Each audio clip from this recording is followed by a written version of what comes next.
మీనా గారు ఎంత చక్కగా నాట్యం చేశారండి. అది చూస్తుంటే నేను మీకు శిష్యుడినైపోవాలనిపించింది. నా మీద ఉన్న గౌరవం కొద్దీ ఆ మాట అంటున్నావు గాని నిజంగా అది చేసిన పద్ధతి చూసి కాదు. అంటే ఆమె చేసిన శాస్త్రం కాదంటారా? నాకు చూపు గట్టిగా ఉన్నంతకాలం శాస్త్రోక్తంగానే నేర్పానయ్యా. కానీ ఇప్పుడు ఈ బలహీనతను అడ్డు పెట్టుకుని అది అంత భక్తి శ్రద్ధలతో చేయడం లేదని నాకు అనిపిస్తోంది. నాకు ఆ టైం అనిపించలేదండి.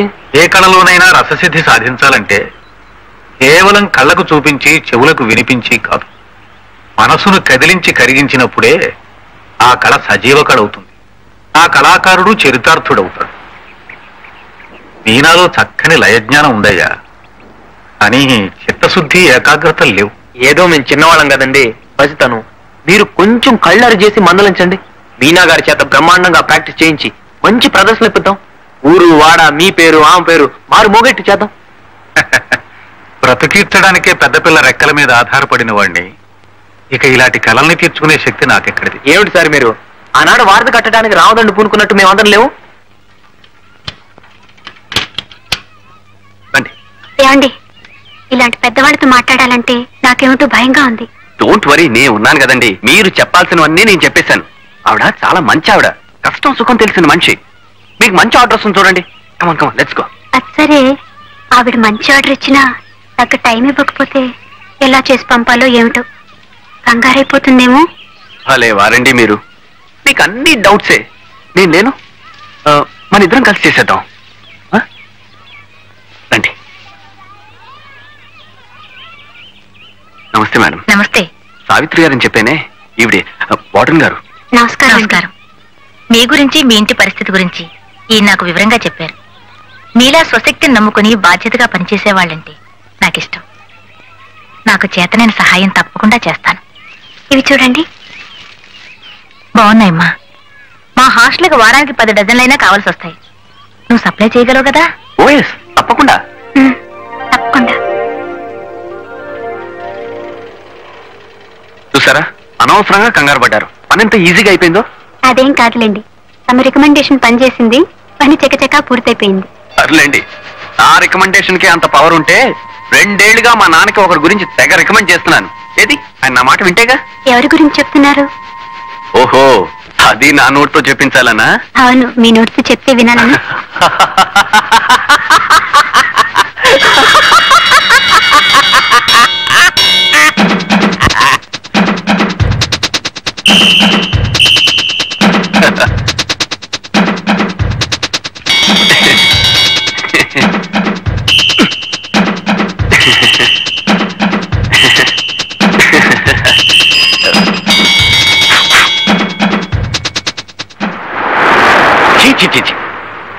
పరమ దరిద్రంగా నీచంగా లేకిగా ఉందా నీ వ్యవహారం? ఇప్పుడు ఏమైందని ఈ లైన్లో తిడుతున్నారంటావా? ఇంకా ఏం కావాలరా? మగపడవు పుట్టి చీపురు గడ్డలు మోస్తావట్రా సన్యాసి వధ. ఇవాళ చీపురు గడ్డలు భయమంటుంది, రేపు ఇల్లు ఓడవండి అంటుంది, ఎల్లుండి తలాపు తల్లండి అంటుంది, ఆ తర్వాత పెడగల కొట్టండి అంటుంది. రానాలు తక్కువ వధ. అయ్యో, నువ్వు ఇలాంటి దౌర్భాగ్య పనులు చేసి నీ పరువే కాదురా, నా పరువు కూడా తీసేస్తున్నావురా. అంట్లా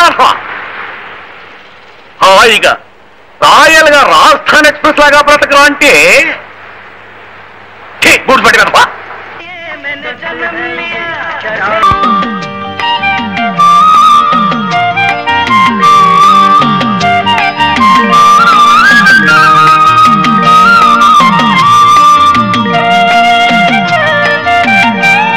పీచు పెట్టాలంటే మొహం నువ్వును.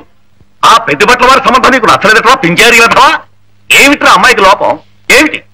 నిన్నే నేను విజిలేసినా కోతయ్యకుండా నిలబడ్డామంటే షట్లు దోష సంసిగ్గులేదు వెధవా. అబ్బా, మీరు కూడా ఏమిటండి అరుపులు డీజిల్ ఇంజన్ లాగా? వద్దు. కాపురం చేయాల్సిన వాడే కాదంటున్నప్పుడు మనం ఒత్తిడి తెచ్చి ఏమిటి ప్రయోజనం? బొగ్గు లేని ఇంజన్లాగా ఆలోచిస్తాడేమిటే వెధవా? అయినా పిల్లకి లోపం ఏమిటి? PUC చదివింది, టైప్ పాస్ అయింది, నేరో గేజ్ బండిలాగా కుదుమట్టమైన పిల్ల, పైగా 10,000 కట్టం ఇస్తా ఉంటున్నారే. అంతే, మీకు 10,000 ముఖ్యం, ఆ సుఖం అక్కర్లేదు. నోరు ముయ్యరా. నీకోసం కాకపోతే మరెవరి కోసం రా? ఇలా పచ్చజెండా ఊపుకుంటూ వచ్చే పోయే సంబంధాలని చోటు అక్కువచ్చినవా? చాలే ఊరుకోండి. పెళ్లి కావలసిన పిల్లాన్ని పట్టుకుని వెధవా వెధవా అంటూ పాడు చెప్ప మీరును. వాడికి ఆ శర్మగారు అమ్మాయి సావిత్రి మీద ఉంది, ఆ అమ్మాయిని చేసుకుంటానంటున్నాడు. అది సంగతి. నేను అప్పుడే అనుకున్నా వీడిని బ్రాడ్ గేజ్ మీద నడిపిద్దాం అనుకుంటే ఎందుకు వీడు మీటర్ గేజ్ మీదకి వెళ్తున్నాడా అని. అసలు ఆ అమ్మాయితో చీపురు పట్టుకుని తిరుగుతున్నప్పుడే అవుటర్ సిగ్నల్ దగ్గర ఆపేసి ఉండాల్సింది. చింపిరి వెతవాలి. ఎరా సావిత్రం చేసుకుంటావా? నెలవారీ అంత పట్టుమని చెల్లించలేని ఆ పెద్ద మనిషి సంబంధం నీకు ఇష్టమైందట్రా? అప్పడాలు ఒడియాలు చేసుకునే సావిత్రిని చేసుకుంటావా? అమ్మకు కూడా ఈ సంబంధం ఇష్టమే. అదే సంగతి. తల్లి కొడుకులు ఏకమై నన్ను లూప్ లైన్లకు లాగేద్దామని చూస్తున్నారా? రేయ్, నా ప్రావిడెంట్ ఫండులో ఒక్క పైసా ఇవ్వను, ఇంటి మీదున్న పెంకు ముక్కేవను, ఆఖరికి నా కోటి గుడి కూడా ఇవ్వను. అప్పుడు చూసుకోరా ఈ ముష్టి వెధవకి ఏం చూసుకొని పిల్లనిస్తారో. ఆఖరికి ఆ శర్మగారికి కూడా ఈ సంగతి తెలిసిందంటే ఒరే వాళ్ళ అమ్మాయి వంక కన్నెత్తి కూడా చూడనివ్వరా కంచర వెధవా.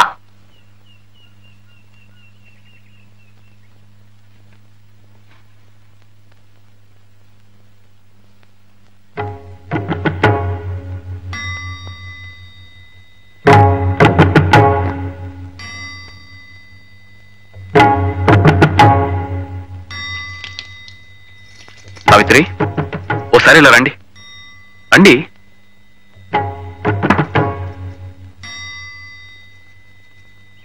సార్. ఏమిటయ్యా ఇది? ఇంత పెద్ద నమస్కారం చేస్తున్నావు? చెప్తానండి. నేను సావిత్రి ఒకరంటే ఒకరు ఇష్టపడుతున్నాం, పెళ్లి కూడా చేసుకోవాలనుకుంటున్నాం. నాకున్న ఆస్తి అర్హత ఇదొక్కటే.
చేసుకోవడం అక్కయ్యకి ఇష్టం లేదు కనుక్కో అమ్మా.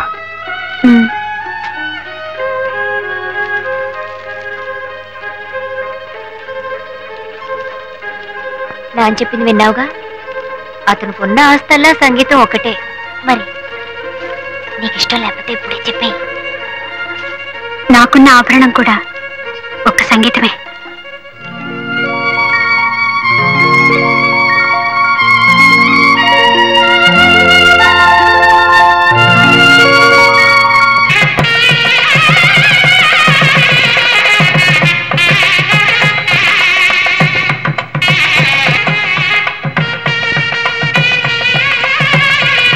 బావగారు, మీనాక్షి నృత్య ప్రదర్శన ఏర్పాటే. ఏమ్మా, చాలా సంతోషం. బావగారు, ముహూర్తం అయ్యే వరకు భోజనానికి అందరం ఆగుదామా లేక పిల్ల జలాన్ని కానిచ్చేయమంటారా? అలాగే కానిచ్చేయండి. చాలా అదృష్టం అమ్మా. అమ్మా, మీనాక్షి నృత్య ప్రదర్శన ఏర్పాటే. తర్వాత చెప్పొచ్చు కదా నాన్న. అవునా? ఆ సంగతి తర్వాత చూడొచ్చు, ముందు కానీ.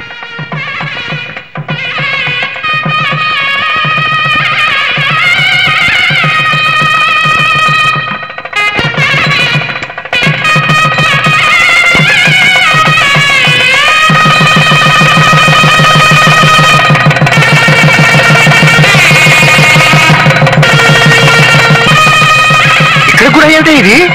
వధూవరులకి ఆశిద్దామనండి. ఉండండి. కలకల్లాడేమని మర్చిపారిపోతానే. ఇప్పుడు వైరప్ప